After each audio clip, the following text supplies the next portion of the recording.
Zamanınız hayırlı olsun sevgili izleyiciler, hem seyrediciler. Gagavuz Radyosu'nun efirinde Diyalog Stüdyo'da programması sizin için işlerim ben Valentina Çoban, hem bana yardımcı olur kolegam ses aparatçısı Dmitri Konstantinov. Dekabrinin 23'ünde Gagavuz Avtonomiyası'nın 28. yıl dönümünü kutlayacağız. Halkımızın historiasında bu önemli bir gün.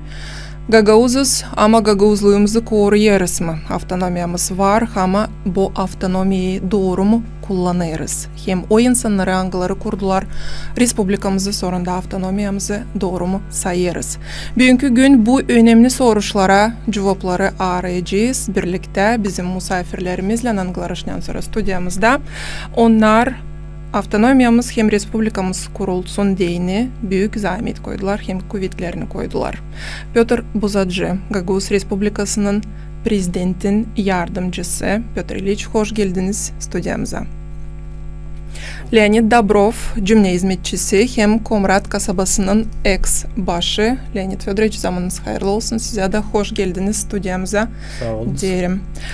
Selamlarım sizi Gagavuz dilinde ama seyircilerimize hem seyircilerimize önce isterim söylemeni. Bugünkü günde laf edeceğiz iki dilde ki daha uygun, daha kolay olsun dinle etmek kanunlar için. Kimi sıra geçeceğiz Rus diline de sizinle. Nece açıkladım sevgili misafirlerimiz. Dekabrinin 23'ünde avtonomiyamız 28 yaşını tamamlayacak. En ilkin isterim sorma sizden Piotr İliç, ne türlü duygularla bugünü karşılarsınız bunca yıl geçtikten sonra? Nice söyleyeyim size, hani ben pek değilim доволен nice bu 28 yıl geçti. 28 yılda lazımdı vardınca yapma daha çok. Хотя bize köstek koyuyorlar da lazım hep o kadar gitmeye ileri. Lazım uşağı büyütmeye daha hızlıca giydirmeye, onu da ceketsin işlemeye kendisine. Ki çetin ayaklarında dursun o uşak. Ayaklarında dursun. Tileti avtonomiya bizim тоже öyle lazım da olsun. Ну, hep o kadar büyüyeriz. Nerede durarız, nerede otururuz, ama ileri gideriz. Hep o kadar. Bugünkü günde söyleyeceğim, hani Gagavuzya ince oldu avtonomiya.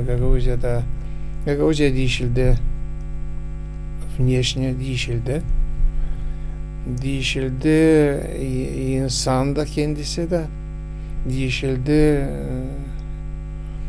yollar da, sfera обслуживания da değişildi, ekonomika da değişildi, yavaş yavaş hepsi silah yere. Biraz dolaştırıyorlar bize bu bizim то, что не договариваемся, не можем дипломатически договориться с тем, чтобы более результативно решать вопросы. А решать вопросы нужно сегодня с большой дипломатией. Потому что такой дипломатии, которая работала на систему, а система работала на дипломатию, этот век мы с вами пережили. Он уже ушел в историю. Поэтому здесь нужно развиваться каждый день и в сегодняшнем духе, с требованием сегодняшнего дня. Да, это перестроиться тяжело, тем более перестроиться молодежи сейчас легко, потому что они идут в ногу. Перестроиться более взрослым людям, им немножко тяжелее. Почему? Потому что тогда было одно время, одно требование, один подход. Сейчас подход совсем другой. Это первое. Второе. Система,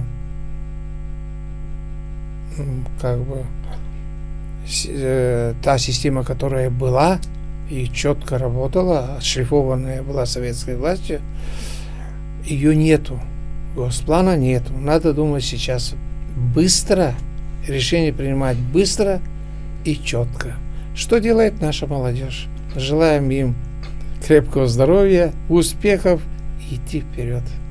Umut gençlerde söyler Pötr Iliç. Leonid Fyodorovich, siz nece görersiniz bu durumu? Ne soy halda Gagauziyamız yetişti bugünkü güne? Bu 28 yılın içinde ne türlü değişilmekler oldu sizin bakışınıza göre? Bakma gerekli vakıda 100 yıldan ziyade çen bize komratda olduydı bir küçücük revolüsiya. Galatsan, Nikolayev kaldırdılar. Bir hafta tutundu o zaman. Geçti çok vakit biz Pötr Iliç, ben de katıldıydım orada. Stefan Mikhailovich rahmetli çok o. Kendi gelen de orada. Çok o. Bizim hep revolüsiya çıktı. 89'da hep vardınca taratsın. Vardınca bizim yok etsin. Birkaç kişi kapadılar da.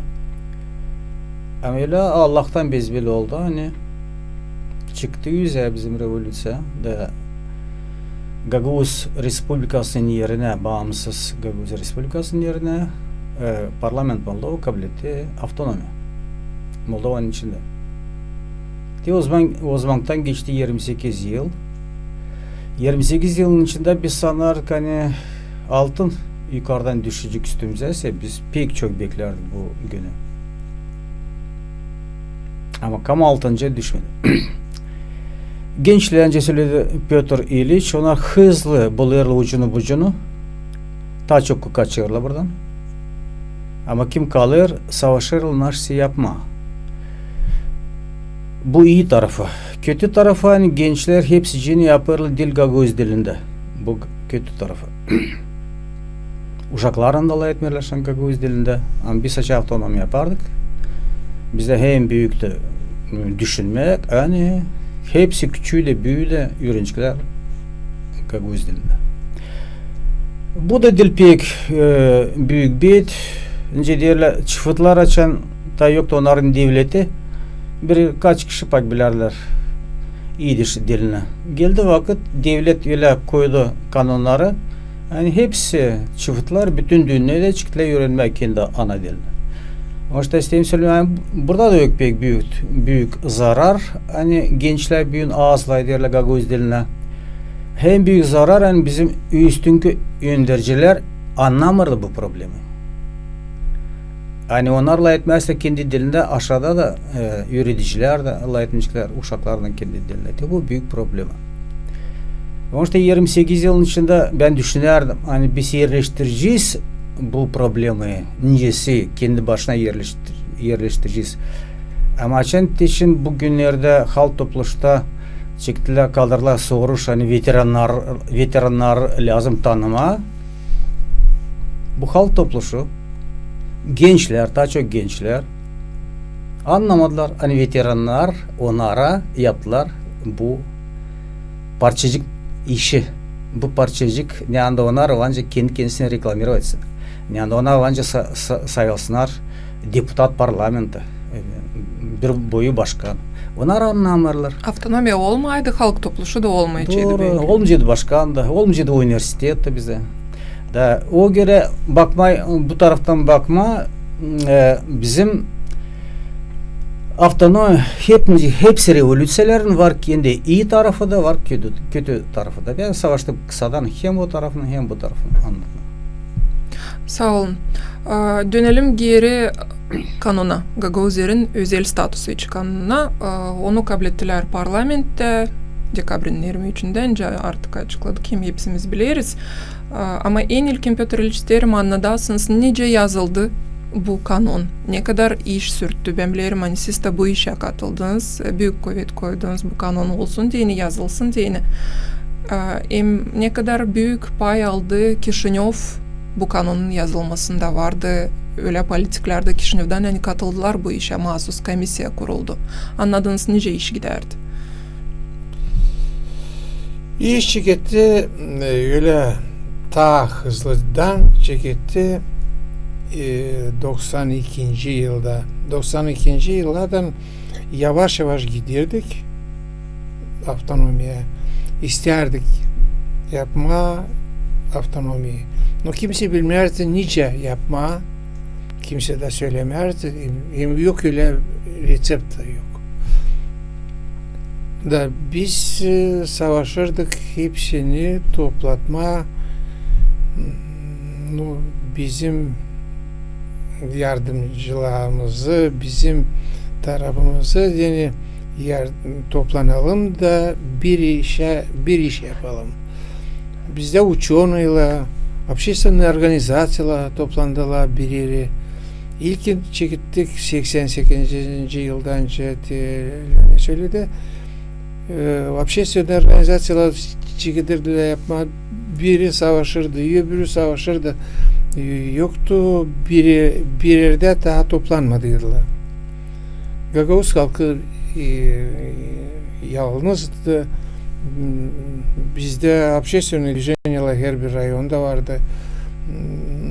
Тоже savaşırdılar, kendi sesini gösterme, yapma, свое видение показать.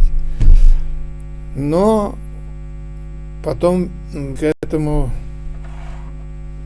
уже мы поняли, что один в поле не воин, и надо всем собираться. И вот вокруг Гагауз халкы все общественные организации собрались и создали единую программу, по которой избрали Временный комитет. Временный комитет свою функцию начал исполнять, понял, что ошибку мы сделали, что много людей избрали, больше сотни человек. Собрать, значит, тяжело. Второе, каждый человек имеет свое право голоса. Депутатов Верховного Совета Гагаузской Республики, да. Имеете в виду, да? Нет, это Временный комитет. Временный комитет. Временный комитет. Все началось с Временного комитета. Временный комитет потом организовал уже съезды. Первый съезд, второй съезд депутатов всех уровней, третий съезд, четвертый до 7-го съезда. Все организации. То есть за организацию отвечал Временный комитет. Потом Временный комитет сложил свои полномочия, стал уже у нас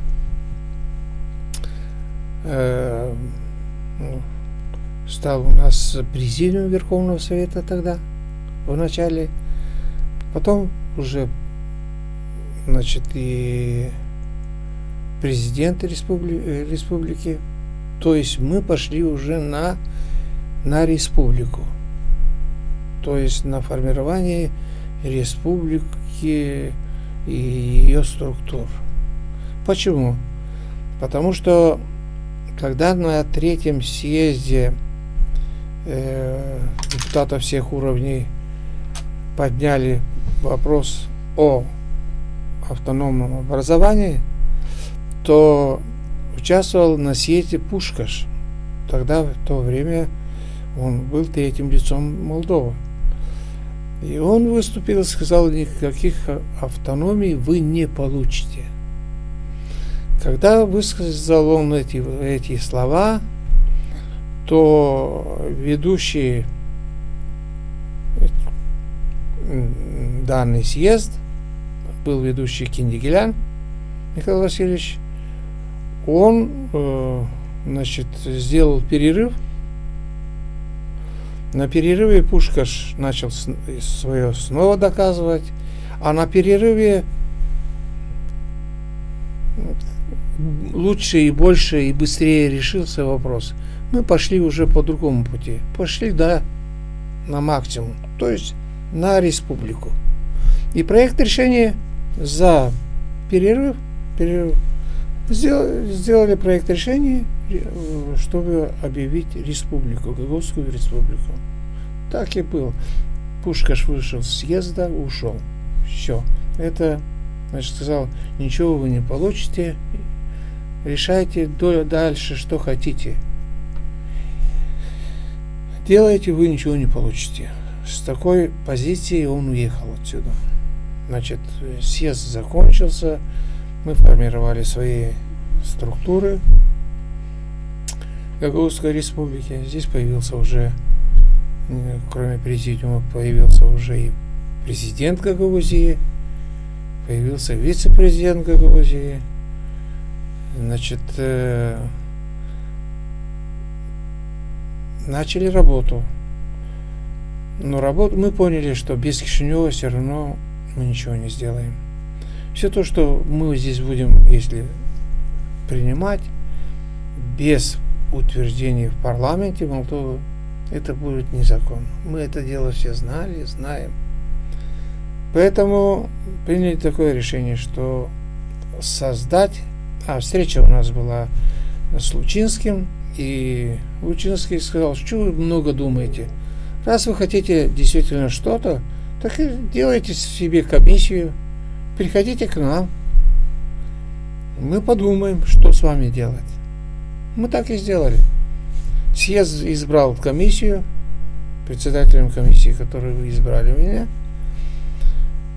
И мы начали работать с парламентом Молдовы. Парламент Молдовы утвердил нас 15 человек. Комиссия гагаузской стороны во главе со мной. И 15 человек было со стороны Молдовы. Значит, во главе Сурикяну, говорю, Унгуряну, значит, вот Иван Михайловичем, Царство Небесное. Значит, так мы в комиссии, значит, начали работать. Проработали мы в этой комиссии где-то год. Начали рассматривать, то дают, то не дают, то принимают. Короче, все шло к тому, что вот культурную автономию вам даем, то есть соглашаются на все статьи культурной автономии и не более. Но у нас задача стояла другая. Почему? Потому что помимо той комиссии, которая работала там в парламенте, то же самое. Здесь же люди тоже не сидели. Здесь люди, президиум, значит, президент, общественные организации, все тоже со своими предложениями, со своими этими, тоже выдвигали вопросы. Да, вопросы для того, чтобы действительно сделать не произведение, а сделать закон. А закон, чтобы сделать закон, надо действительно узаконить все наши функции, государственные функции все узаконить нужно, всю нашу жизнь, всю жизнь, и экономика, и политическая часть, и духовная часть, социальная. То есть все нужно было предусмотреть. Поэтому мы начали уже через месяцев 6-7 работы комиссии в парламенте. Вот эти 30 человек мы работали отдельно. Вот. Начали с первой статьи. Так как мы были тогда, нас как называли, что мы меньшинство. Вот. И в преамбуле начали преамбулу формировать. В преамбуле они сразу отказались, что вот меньшинство записали, все. Ну, мы первые 2-3 дня молчали, в третий день высказали. Говорю, раз вы говорите, что мы меньшинство, покажите, где наше большинство. Вот в мире покажите, где большинство. Мы тогда действительно признаем и запишем так. Ну, не нашли. И первая наша победа была, это первое, что мы, как говорится, вот завоевали, это назвали народ Гагаузия. Гагаузы – это народ. Это была наша первая победа. Вот с этого все началось. Потом уже пошли вторую статью, третью статью, четвертую, и так все 28 статей, которая отразила всю нашу жизнь. И вот так вот потихонечку, и в 1994 году в первом чтении, мы в октябре месяце в первом чтении приняли эти 28-статейный закон приняли в первом чтении. Вот. Второе чтение, значит, тоже затормозилось немножко. Но хочу сказать, вернуться чуть назад немножко. Молдова не собиралась нам вообще ничего давать. Не собиралась давать ничего. Тогда мы подключили, Степан Михайлович тогда, значит, подключился и связался с Демирелем, президентом Турции. Президент Турции тогда нас окрылил и сказал, что я приеду. Вы мои братья, и я приеду. Я приеду, я встречусь с Мирчей Ивановичем, переговорю. Я с вами переговорю. Хотя мы ездили к нему, в то время мы ездили раза 3-4 уже с ним имели уже встречу там, в Турции. Когда он приехал уже сюда, он приехал с большой делегацией. Конечно, Гагаузия приняла, вы историю знаете, значит, приняла Гагаузия его как самого высшего нашего гостя. А второй день он сказал так, значит, на второй день пригласил Степана Михайловича и дал ему такое задание. Когда мы встретились вечером, значит, Степан Михайлович, Кентигелян, я, со стороны Молдовы Мирча Иванович, Лучинский и Унгерян. Встретились 3 на 3. 6 человек. И Демирель. И наша беседа состоялась вроде положительная. Но Демирель в конце сказал, когда уже ушли тройка, молдавская сторона, когда ушла с зала, значит, Демирель дал задание: завтра 3 вас жду в 10 часов утра. Мы так и приехали к нему. Он говорит, хотя бы на полчаса, значит, вы мне нужны. Мы приехали, с ним говорили. Получилось не полчаса, а получилось целых 1,5 часа. И он нас тогда заверил о том, что он, оказывается, после нашего, значит, как мы разошлись, он, оказывается, вечером еще раз встретился с Мирчей Ивановичем и еще раз переговорил. Это уже он нам второй день, когда на 10 часов пригласил, он нам сказал, что не беспокойтесь, идите как идете, идите вперед. Я с вами. Ну, мы окрыленные, уже нажимать начали сильнее. И вот пришли к второму чтению. Второе чтение прошло 23 декабря, как история уже показала, 94 года. Значит, и там казус получился в начале. Значит, мы 22 числа до 12 часов ночи, президиум был парламента. Накануне принятия закона. Накануне принятия. И вроде приняли все. Постатейно, побуквенно, по запятым. Прошлись по всем, чтобы не было никаких недомолвок уже на заседании завтра. Второй день, когда мы приехали домой. Я созвонился с председателем райисполкомов, уже было 2 часа ночи, что завтра утром надо всем быть, потому что завтра мы принимают наш закон. И вот как мы сели, все, приступили к заседанию парламента. Вышел, оказывается, не Унгуряну, а вышел совсем другой человек. И совсем с другим законом, с содержанием закона. Закон один, название одно, а содержание другое.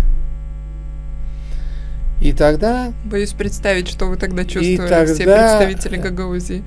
Тогда мы что? Сразу, значит, право голоса я имел, как председатель комиссии. Значит, Степан Михайлович говорит, что это, Петр Ильич? Вы вчера говорили нам одно, а сейчас совсем другое. Тогда Михаил Васильевич говорит, встаем и уходим. Я объявляю, с трибуны объявляю, что мы берем тайм-аут, и мы признаем только тот закон, который был согласован, принят и согласован президиумом вчера 24:00. И мы ушли в гостиницу. Наша делегация ушла вся в гостиницу. Через полчаса пришел представитель парламента с просьбой, что Петр Кириллович вас просит вернуться. Они ошибочно взяли не тот закон взяли в руки. Ошибочно. Единственное, что не сказали, что не того человека послали. Понимаете, как нас действительно крутили. Вот во все года вот так крутили нас. Но последний день еще раз показали свое лицо, как действительно все было. И начали действительно, мы вернулись. Хотя у нас уже Михаил Васильевич сел, написал протест, все, и мы уже хотели своего представителя послать, чтобы протест был зачитан с трибуны парламента. Но мы не успели этот протест передать в парламент. Мы ушли с протестом вместе. Но уже не выставляли этот протест. Я должен ее был прочитать. Но уже когда поняли, что закон именно тот. Но опять же рассматривали и принимали этот закон, голосовали за каждую статью Да. в отдельности. И в итоге не Да. каждая статья вошла в закон, не за все проголосовали. Значит, вот мы начали, видели, что тот закон, значит, первую статью, вторую статью, третью статью. Так дошли где-то до 6 статьи, где действительно начинается уже более серьезные. И до 18 статьи все урезали. Это не так, это не так. Это голосование, это голосование, значит, отдельно будем голосовать про эту статью. Как? Во втором чтении отдельно. Мы тоже не согласны были. Ну, сделали перерыв еще раз. То есть очень тяжело приняли. Не так быстро и не так легко, как некоторым казалось. Во втором чтении это, считайте, что последнее голосование, которое прошло, это было 6 часов вечера аж. С 10 часов утра аж до 6 часов вечера вот пройти 28 статей только. Видите, как тяжело все это было. Поэтому так сегодня так и работает этот закон. Не в полную силу, Да. как говорят сегодня, Петрович, знающие дело люди. Маленькая ремарочка, Пожалуйста, если Леонид позволите. Федорович. В начале должность башкана Гагаузии предполагала, что не только член правительства, но и вице-премьер. Что случилось потом? Вице-премьер, мы в первом чтении приняли, значит, в 4 статье, как значит, Башкан является вице-премьером правительства Республики Молдова.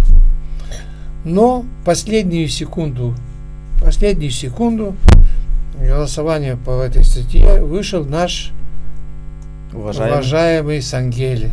Не Сангели, а Ангели. Федор Ангели. Вышел наш уважаемый Ангели, он депутатом был тогда парламента Молдовы, значит, и говорит: уважаемые соплемянники, это обращение было к нам, молдавский народ и так нас хорошо, как говорится, принял и понял, и так нам дает, видите, дает нам зеленую дорогу, поэтому нам давайте немножко сделаем шаг назад. Нам надо стать поскромнее. Нам надо быть поскромнее. Давайте, значит, не вице-премьером, а пусть достаточно членом правительства. И результат мы имеем сегодня. И вот Мы результат имеем сегодня. Но если бы не этот призыв, его, Да, он Башкан был. сегодня Башкан был бы вице-премьером. Да, вице-премьер. Но прошло 10 минут, голосовали, и потом Ангель с Лучинским взяли меня себе в кабинет и уговаривали, говорили, ну успокойтесь, ну член правительства это же тоже фигура. То есть меня убеждали обратное, потому что я начал бушевать. Что за изменения после первого чтения? Не должны быть такие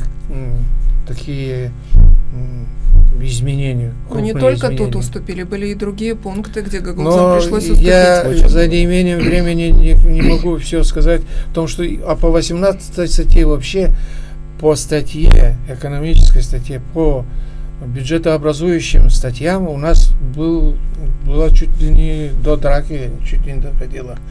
Почему? Потому что они уверены были, что бюджет будет общий, что не будет фиксированного бюджета. Мы же настаивали на фиксированный бюджет.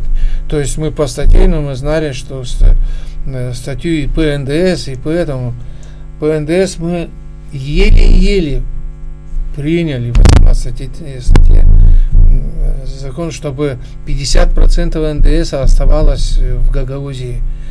Вот ни в одном районе, если сегодня мы констатируем факт, что Гагаузия осталась как большой район, но можно сказать и отличаемся немножко, отличаемся даже тем, что формируем бюджет, почти 50% бюджета формируем НДС и акцизы, которые формируются здесь, а не в центральной бюджете, а формируются в нашем бюджете и формируются и потом уже распределяется по нашим районам.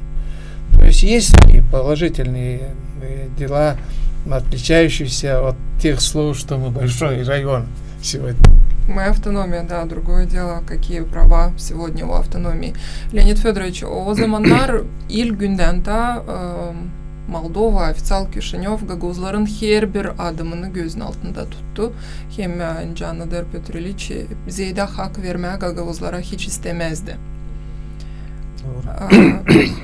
Yapıldı baskı, bezbirlik korkuttular da sizi daha neler yaptılar. Buna nösü karşı koydunuz, bunlara nösü dayandınız. Hepsi onlar kim kurdu Respublika'yı, автономии.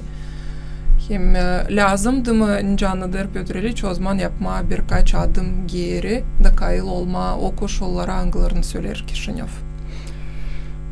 Hem yıl köstek koyuldu Gagauz автономия, tanınmış автономия. 23 dekabrın kabul eder parlament da koyar orada hem bitkince bir punkta statya. Bir ayın içinde правительство lem getirsin hepsi kendi kanunları Moldova'da в соответствии с законом о Гагаузии. Onlar kendileri koyarlar bu zamanı bir ayın içinde. Bir ayın içinde. Geçti 28 yıl. Öyle de yapılmadı. Daha yapılmadı. Bu hem yıl köstek. Diyor köstekten sonra çeketti hepsi köstek bize gitme. Allah hocam prokuraturaya sutları aldılar. Çok bizim полномочиler hani bugünkü günlerden hepsimiz bari söylersek hani o полномочиler bizim de çek etmesinden amnitsiz o полномочиler alınır. Bu çiziden bir aydan sonra hani vermediler bizden o kanunu bitkeni ondan çeketti hepsi yanlışlık. То есть изначально они создали предпосылки для того, чтобы у них была возможность вот так поступить, забрать полномочия, да? А за последние 10 лет что они сделали? А за последние 10 лет еще хуже сделали. У нас каждое управление, начальник управления был членом коллегии отрасли. Это убрали со всех. Коллегия УВД, наше УВД, значит, начальник УВД был в МВД, в коллегии МВД, в сельском хозяйстве, потому что сельскохозяйственный наша область, значит, был в сельском хозяйстве, Министерство сельского хозяйства. Все убрали. Нет, сейчас прямое подчинение.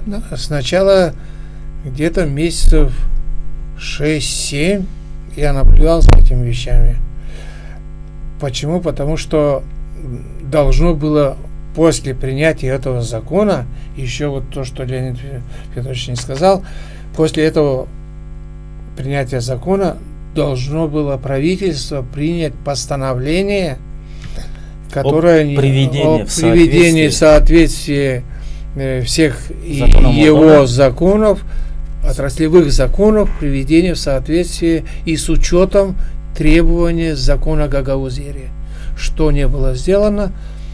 И потом еще что убрали, и постепенно, значит, перешли типа такого, что барьер, языковой барьер, значит, то приглашали начальника управления в начале, то не приглашали, сегодня пригласят, завтра нет, послезавтра, и так потихонечку убрали все это дело.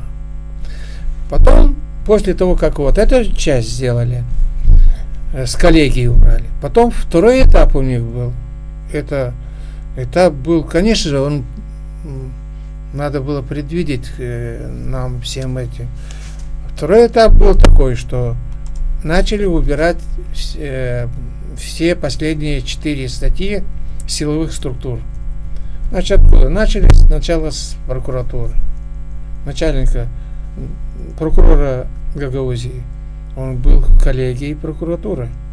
Оттуда убрали. Он вначале утверждался народным собранием. Вернее, он выдвигался отсюда, утверждался там. Да. Это тоже, значит, все судьи точно так же выдвигались. Потом судьями, поэтапно так делали. Но мы же вначале с ними всеми договаривались о том, что мы только КГБ оставляем, так как это действительно орган такой, что КГБ оставляем в центре. Их полномочия распространялись только на СИП, на начальника управления СИП. Все остальные должны были быть нашими. Вот они потом потихонечку прокуратуру, потом судьи, потом УВД. Петр Ильич, а с какой цели они все это делали и делают сейчас?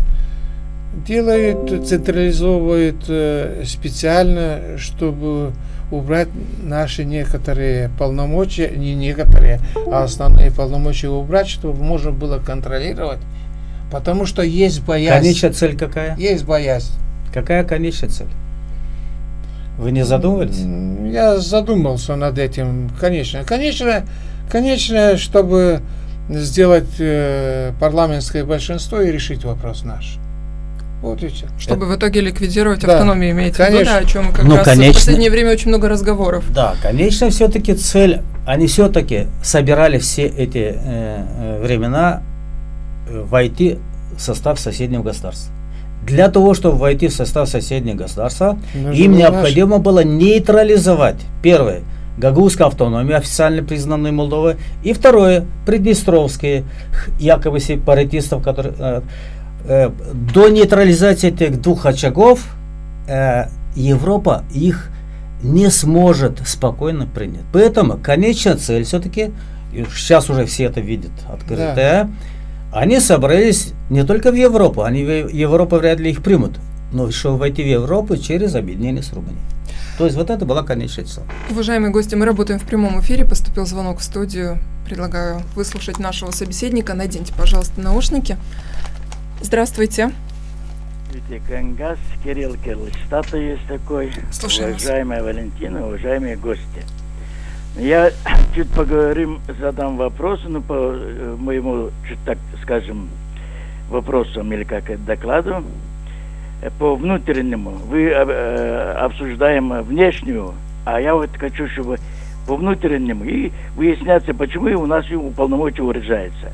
Мною был задан депутату Личу, зампредседателя Народного собрания, вопрос.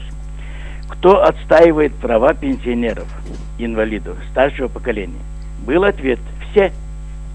Депутаты, исполком, Одним словом, все. Да никто. Это я добавил, что практика есть. К примеру, пенсионеры находятся на течение 3 лет, находясь на пенсии, положение такое, бесплатная путевка в санаторий по Республике Молдова. Что не соблюдается, и путевка уходит, и что начинается беспредел. Много заявлений поступает в соцзащите населения о материальной помощи. Почему? Да потому что семейные врачи не выписывают лекарства по страховому полису. Многим требуются слуховые аппараты, инвалидные коляски, доставка пищи на дому, не соблюдается распределение дров.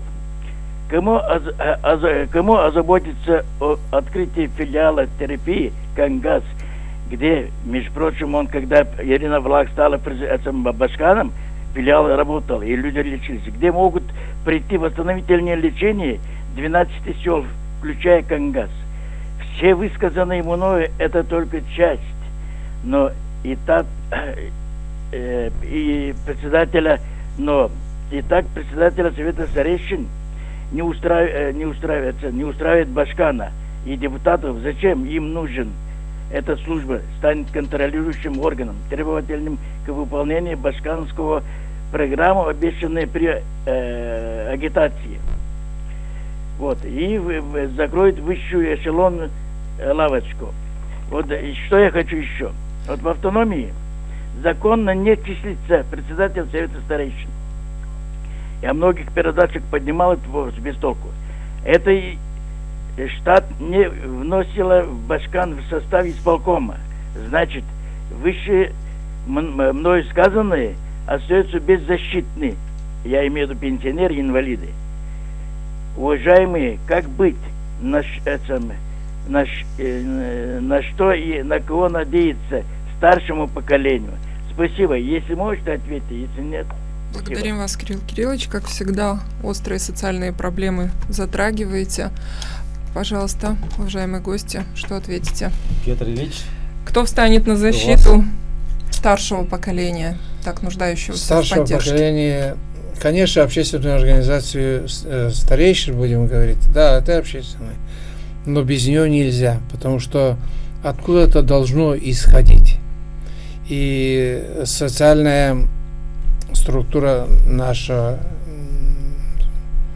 управления здравоохранения и социальной защиты.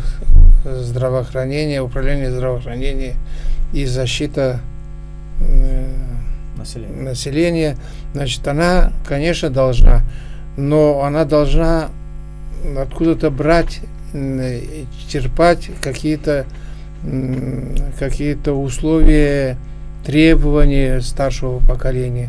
Я так думаю, что старшее поколение должно иметь свою общественную организацию, которая исполком должен эту организацию действительно узаконить, как положено, дать ей полномочия, и она, эта структура должна работать с социальным фондом в одной связке и отвечать действительно на чаяние этого поколения. Почему? Потому что есть люди действительно, которые колясенщики, есть которые лежачие.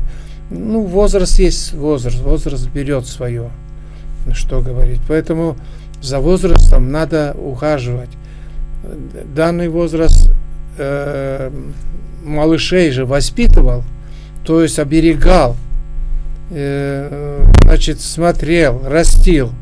Сейчас это поколение должно смотреть за старейшинами. Но для того, чтобы, еще раз повторяюсь, для того, чтобы все это дело было более узаконено и более эффективно в своей работе, она должна иметь свою программу, она должна, во-первых, утвердиться, через Народное собрание должно пропуститься, профинансироваться должно быть.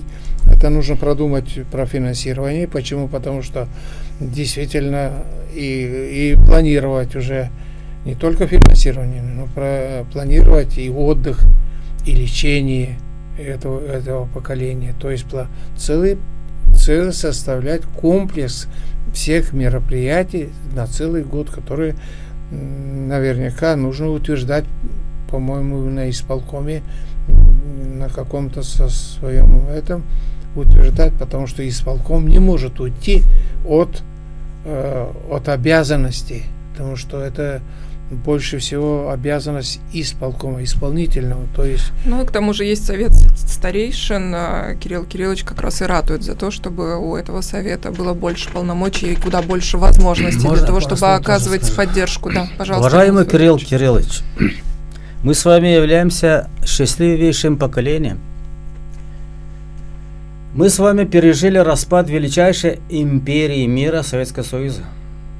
Вспомните, пожалуйста, как свет включали нам, по 2-3 часа в сутки, как мы разыскивали дрова, стояли в очереди за талонами. Вспомните, пожалуйста, 90-е годы.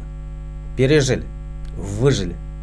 Сейчас мы с вами опять находимся на подобной ситуации.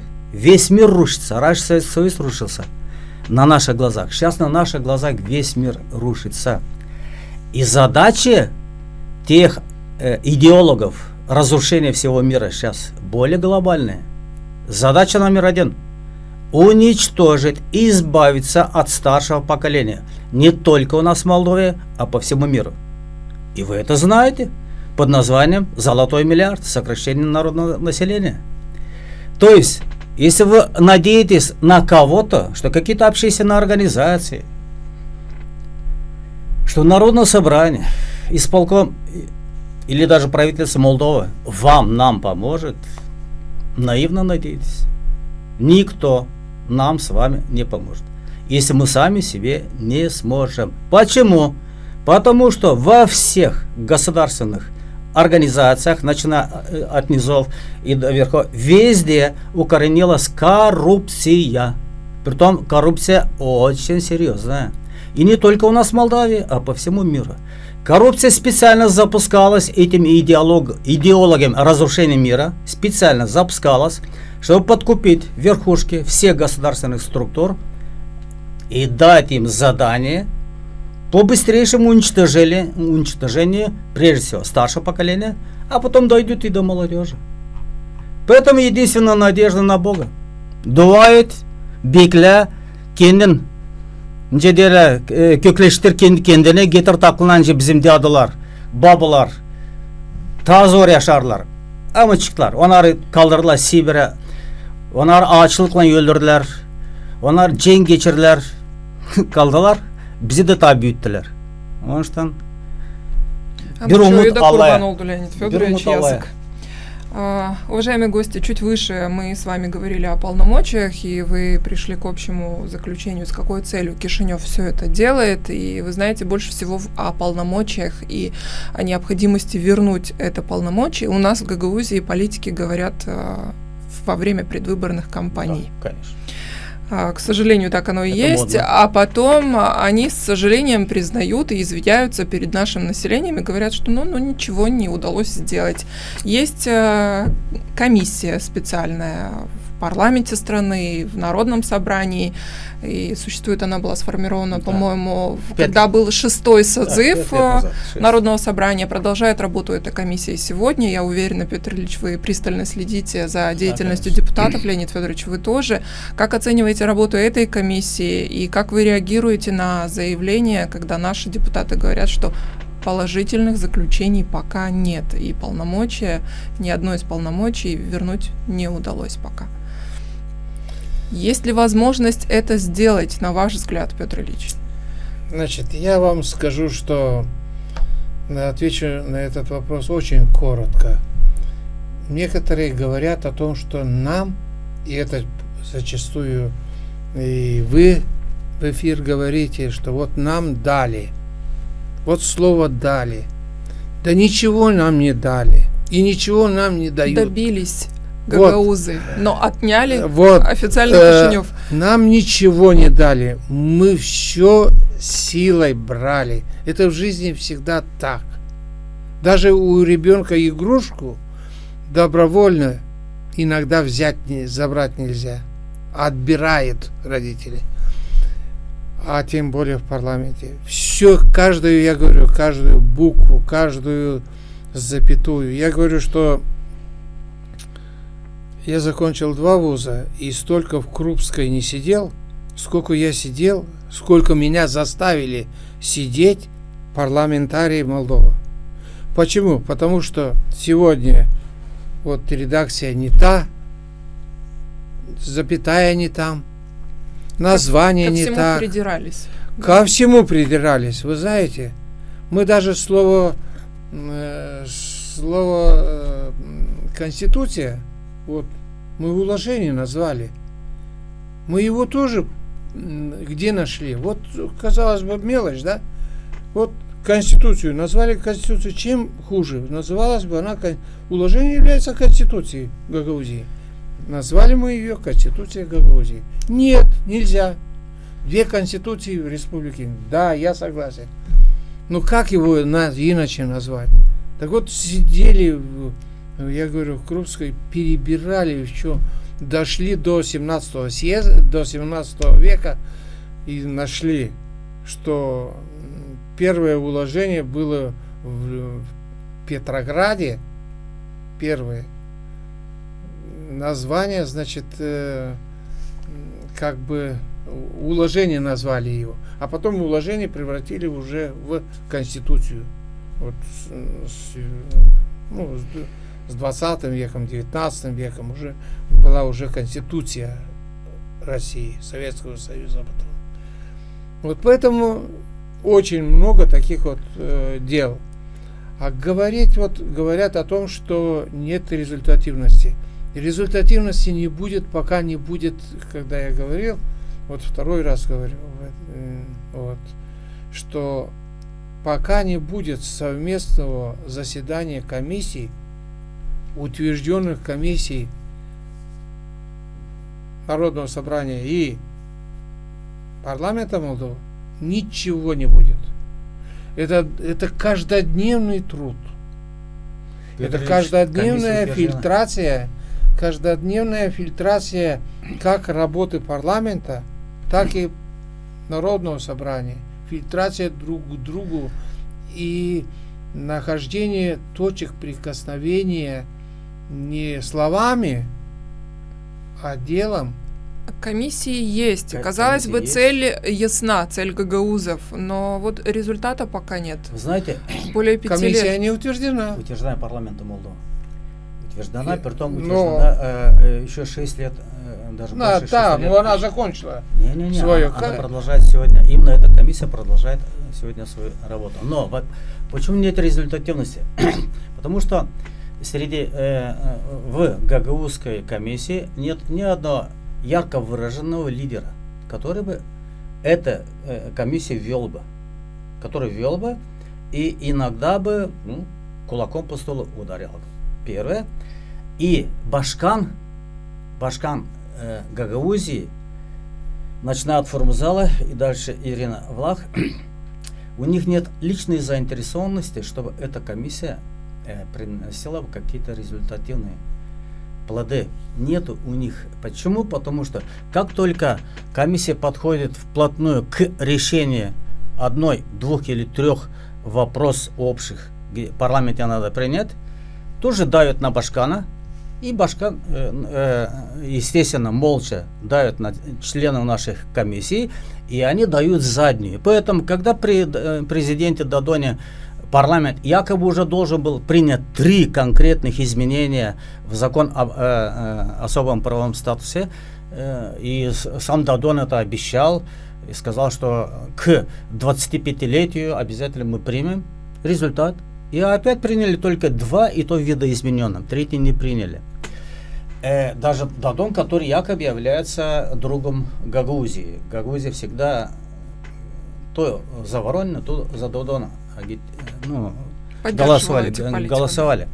То есть, если исходить из того, что и Додон не смог реализовать решение комиссии, совместной комиссии, эти условия были приняты совместной комиссией парламента и Гагаузии. Если Додон не смог решить, значит, давят еще и на Дадона, какие-то внешние силы. А под внешним силам надо полагать только международные организации, которые отслеживают ситуацию, и для них чем хуже в Гагаузии, тем лучше. И они знают, что рано или поздно надо будет Молдову куда-то присоединять, и им крепкая автономия не нужна.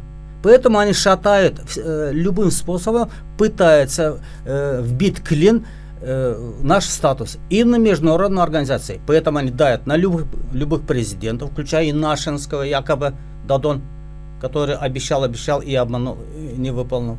И, естественно, на Башкана давят. Поэтому мы имеем то, что имеем.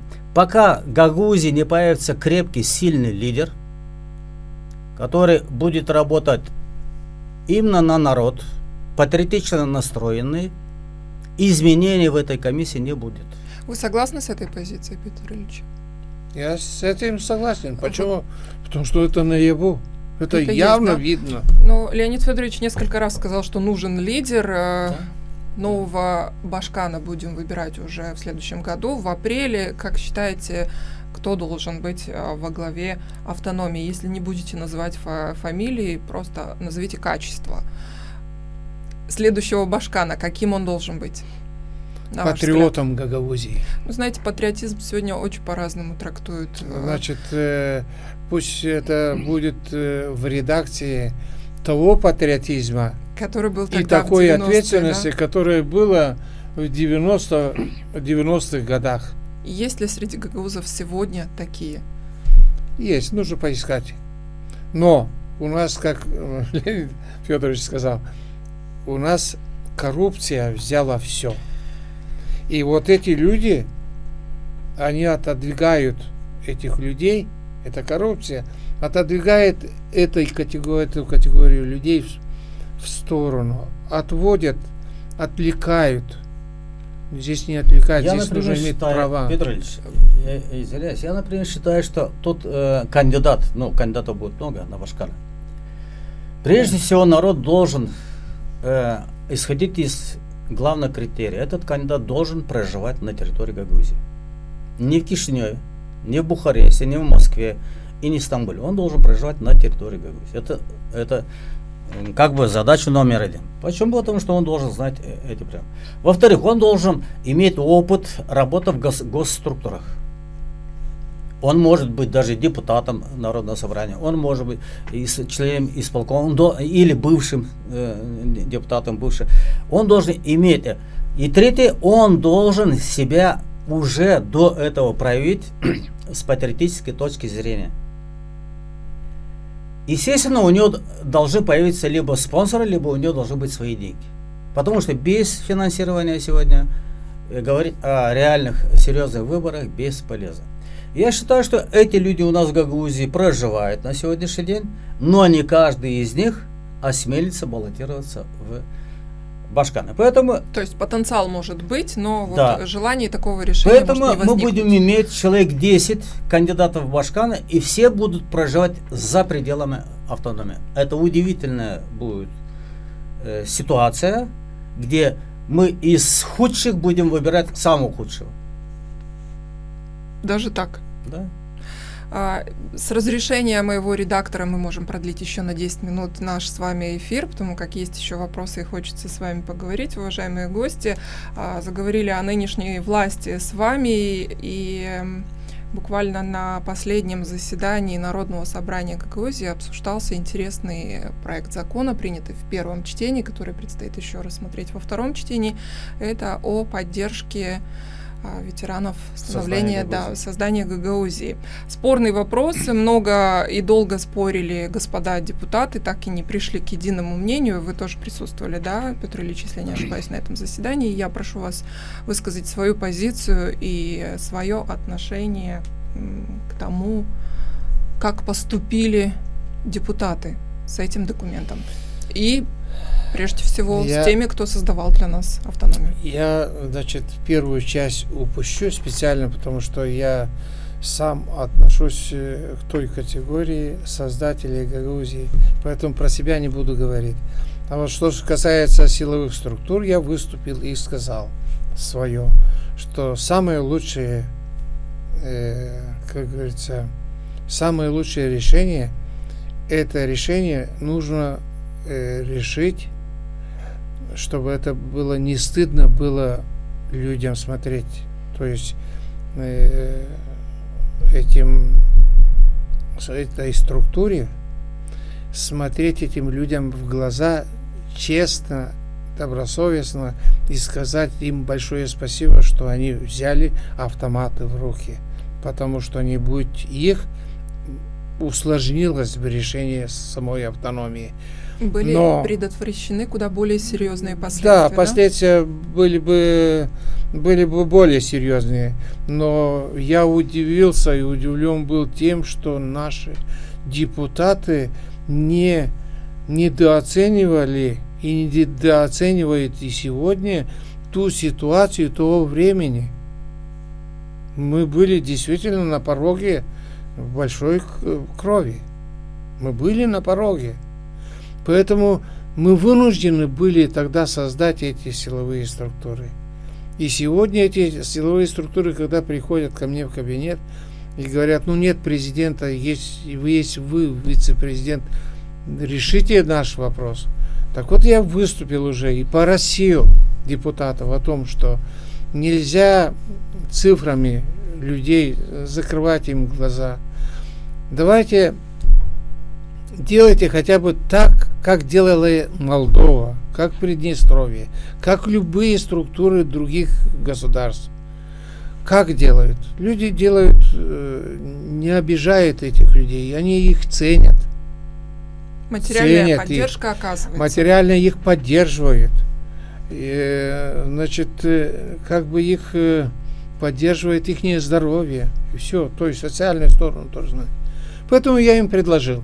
Уважаемые депутаты, я вам предлагаю, не нужно по минимальной заработной плате Молдовы, все равно привязываться к корзине, потому что все мы сначала хотим кушать. Все. Прожиточный минимум. Этот прожиточный минимум есть корзина. Вот рассчитана корзина сегодня 4000 лей в Молдове. Да не давайте 4000 неоткуда нам давайте, я понимаю. Но вы в процентном отношении дайте, не фиксируйте деньгами, потому что сегодня инфляция больше 21% в Молдове. О чем мы говорим? Я им предложил, примите решение хотя бы 50% в процентном отношении от корзины, от минимальной заработной платы Молдовы. И все. И каждый год не нужно будет возвращаться к этому закону. Этот закон сам автоматически будет повышаться каждый год на процент инфляции. Вот это нужно было.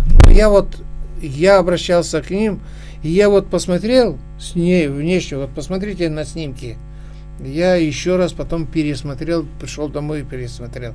Действительно, люди сидели и о чем-то думали другом, но не слушали никого. Они даже своего соседа не слушали. На таком уровне и с такой, как говорится, таким отношением нельзя такие серьезные вещи принимать. И не примутся такие вещи. И вот сейчас то, что силовые структуры хотят, уже они были у меня, значит, они хотят объявить забастовку. Даже клонится, формируется сейчас штаб, это все. И действительно, многие из них лежат уже.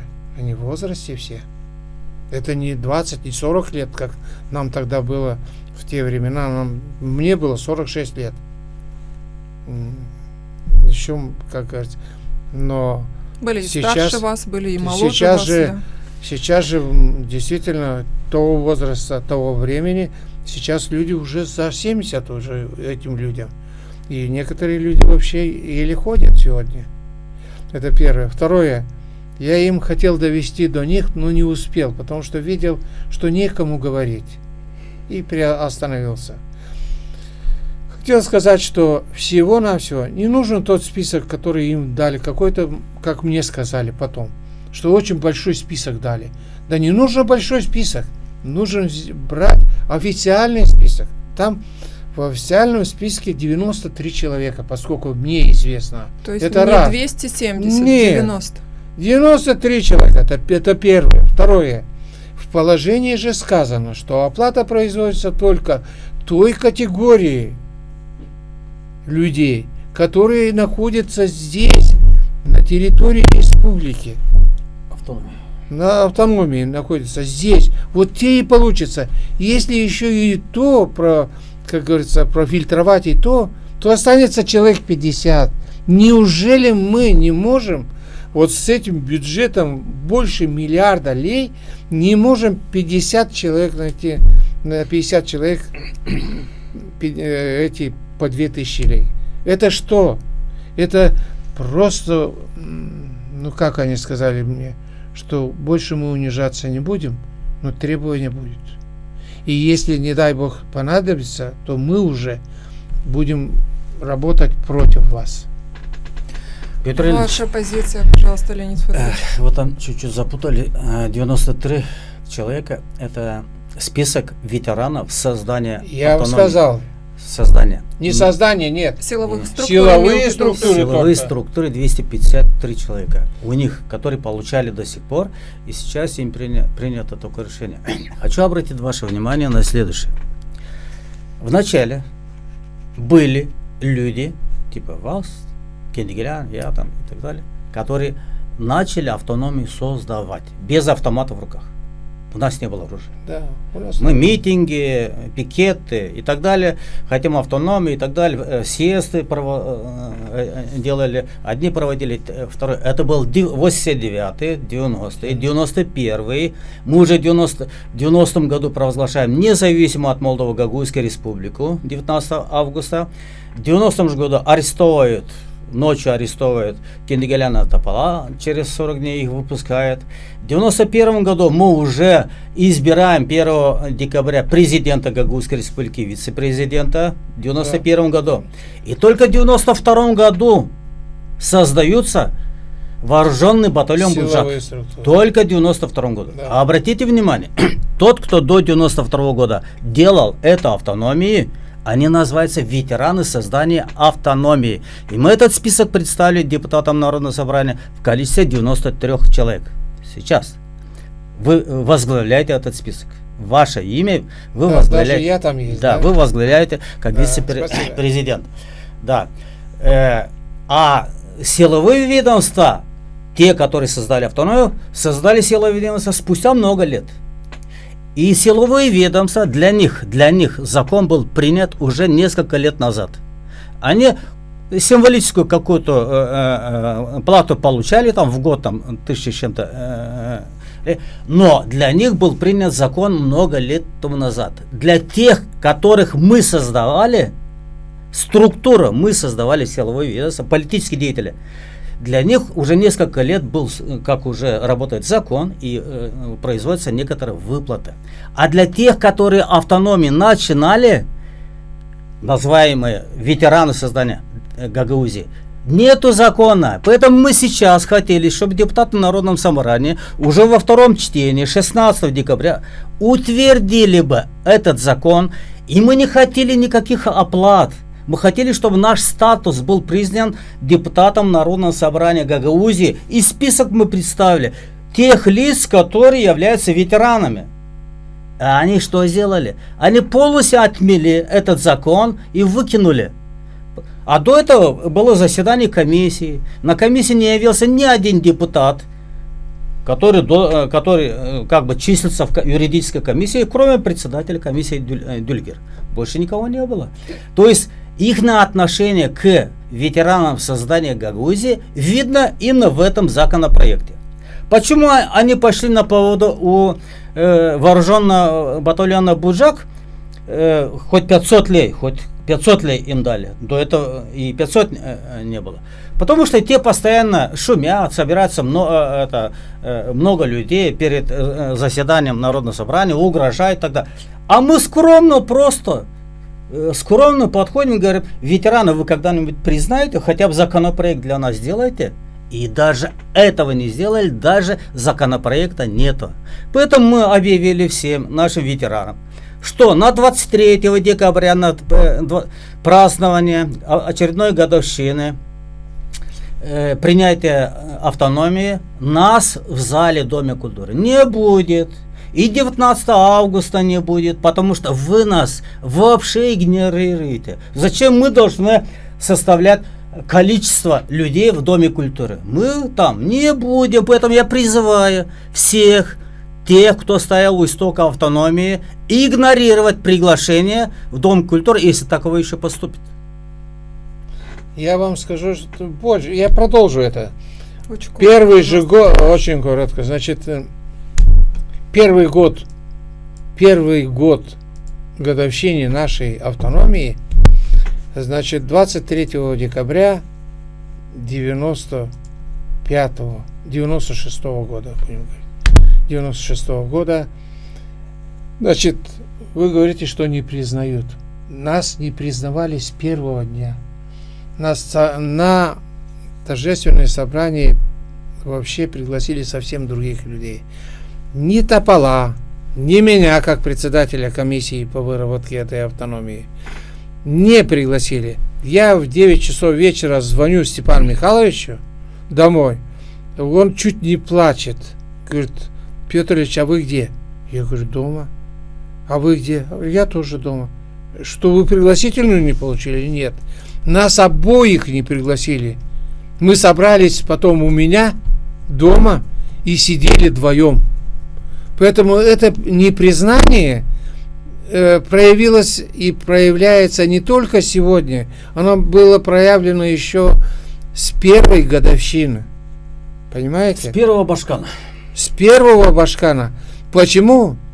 А если идти дальше, почему это дело сложилось? Потому что у нас и народ немножко пошел по другому пути, но и наши лидеры пошли. Потому что когда первые выборы должны были прийти, я пригласил в кабинет Михаила Васильевича и Степана Михайловича. И сказал: ввиду того, что действительно, что вы двоих избирать не можем мы в Башкана, давайте один из вас. А для того, чтобы один из вас, давайте я вытащил монетку, у меня в кабинете Михаил Васильевич, как говорится, свидетель. Михаил Васильевич пришел: Буйыклы покойный, Златов, Завричка, Бургуджи. Это Маруневич. Я с Бургуджи, Маруневич тогда... Да, зашла, да. Значит, я с Бургуджи каждый раз за это дело ругаюсь. Почему? Потому что начали. Я говорю: давайте берем вот так. Не будем персонально, потому что это была спонтанно. Пока я работал в Кишиневе, оказывается, здесь две группировки уже. Это есть сторона президиума, есть сторона этого президента. В чем дело? Давайте и определимся. Значит, первый Завричка начал выступать о том, что вы не признаете нашего лидера. Потом Буйыклы выступал. Разногласия начались тогда. Начались согласия, вот откуда начались. И я тогда им сказал: не хотите, но учтите, закон очень суровый. Когда двое дерутся, побеждает третий. Так и получилось. Понимаете, когда все это дело прошло, потом мы собрались все троем, уже без наших сателлитов, будем говорить, я извиняюсь, что так назвал, значит, без Бургуджи, без... У нас очень мало времени. Вот. Поэтому тогда говорю: результат видите какой? Видели, к чему пришли? Так бы один. И народ бы не шарахался, что делать народу. Народ не понял нас. Петр Ильич, революции всегда делали одни, а пользовались всегда проходимцы. Так что не надо удивляться этой вещи. Yaklaştı sonuna bizim programımız saygılı misafirler. Kısadan isterim kutlamaklarınızı işitmeye Gagavuz halkına bu yortuya karşı, dekabrın 23'üne karşı. Leonid Fedorovich, buyurunuz. Saygılı dostlar, yaklaşık 23'ü, dekabrın 23'ü açan bizim avtonomiya tanıdı Kişinev. Ondan sonra bütün dünya görürler, işittiler, hani varmış Gagavuzlar. Büyük yaşta adamlar tutar halkısına, gençler tutmarlar halkısına unuttular, onun aşçı işi değil. Bu yortu, pek çok sayarlı onu dil yortu, ama ben sayamam hani bu yortu. Ama hani yortuyu kaptı, boğazından kaptı, hesapsız öndürücüler, bizim kabahatımız hiç yok, inanınız.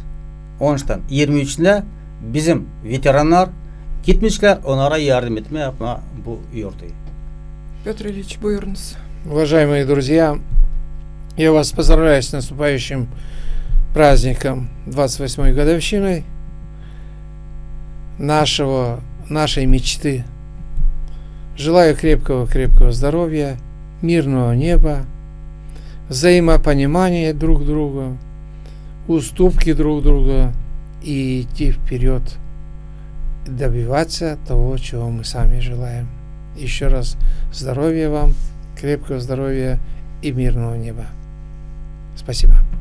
Gagavuz Respublikası'nın prezidentin yardımcısı Pyotr Buzadze hem cümle hizmetçisi Leonid Dobrov bulundular bugünkü gün bizim stüdyamızda.